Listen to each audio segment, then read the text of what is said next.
Israel's founding movement, Zionism, may be one of the most misunderstood and controversial phenomena in modern history. Some Palestinians and anti-Israel groups condemn Zionism as a 19th century colonialist enterprise that sought to extend the influence of white Europeans into the Middle East, at the expense of the Arab people living there for generations. But for the overwhelming majority of Jews and Israel supporters of all backgrounds, Zionism wasn't and isn't anything resembling that.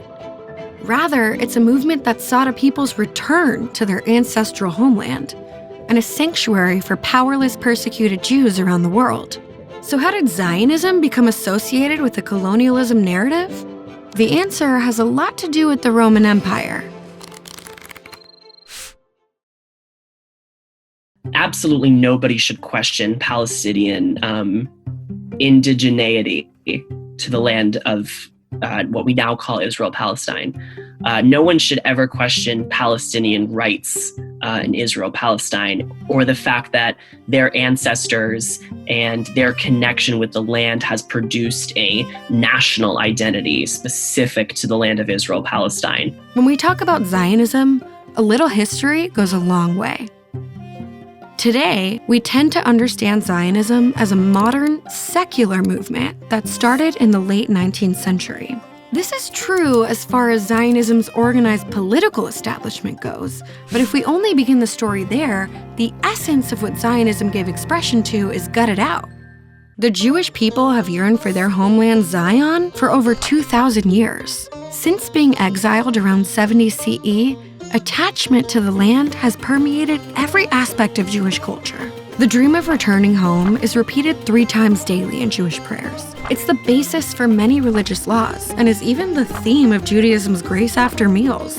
And Jews sit down for a lot of meals. Speaking of food, the saddest day on the Jewish calendar is a fast day called Tisha B'Av, devoted to mourning the loss of the Jewish kingdom that ruled the land for about 1,000 years. Let that sink in for a moment. 1,000 years of Jewish statehood, centuries before Christianity or Islam even began.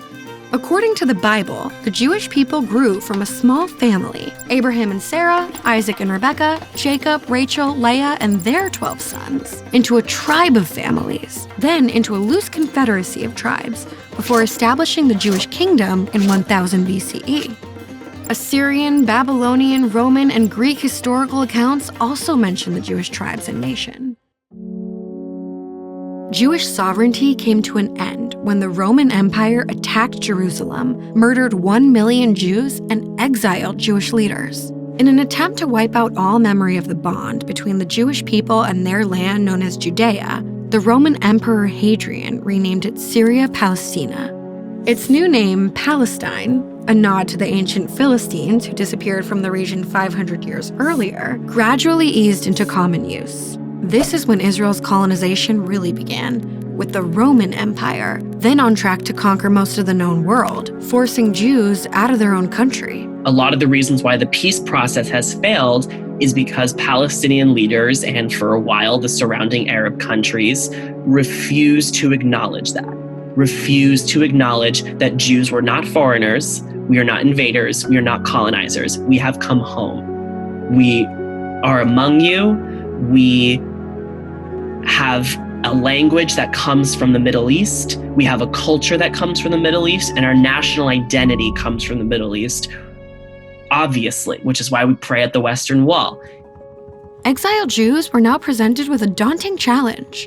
How do you stay Jewish when so much of Judaism was inherently tied to the land of Israel and its temple? The answer might be the most drastic pivot a nation has ever undertaken in history. Jewish leaders understood their painful exile as a divine consequence of their own sins and infighting. This reframe, driven by ancient Jewish philosophy, fostered a Jewish culture in diaspora whose self-improvement was directly related to its goal of returning home, to Zion. The better Jews became as a people, the closer they were to coming home. The harsher they were treated in exile, the better as a people they needed to become. How's that for Jewish guilt? This proto-Zionism inextricably tied Jewish identity with the land of Israel, and it's vital to understanding that what makes one a Zionist emerged as an identity close to 2,000 years before modern political Zionism came on the scene. While a constant Jewish presence remained in Palestine since the Roman Exile, the land was conquered and reconquered by nearly every world empire from then on. Palestinian identity, as its indigenous people, is tied to this tumultuous history. While it's unclear exactly when their ancestors' presence in the land began, indigenous people of all backgrounds have lived in the area since biblical days.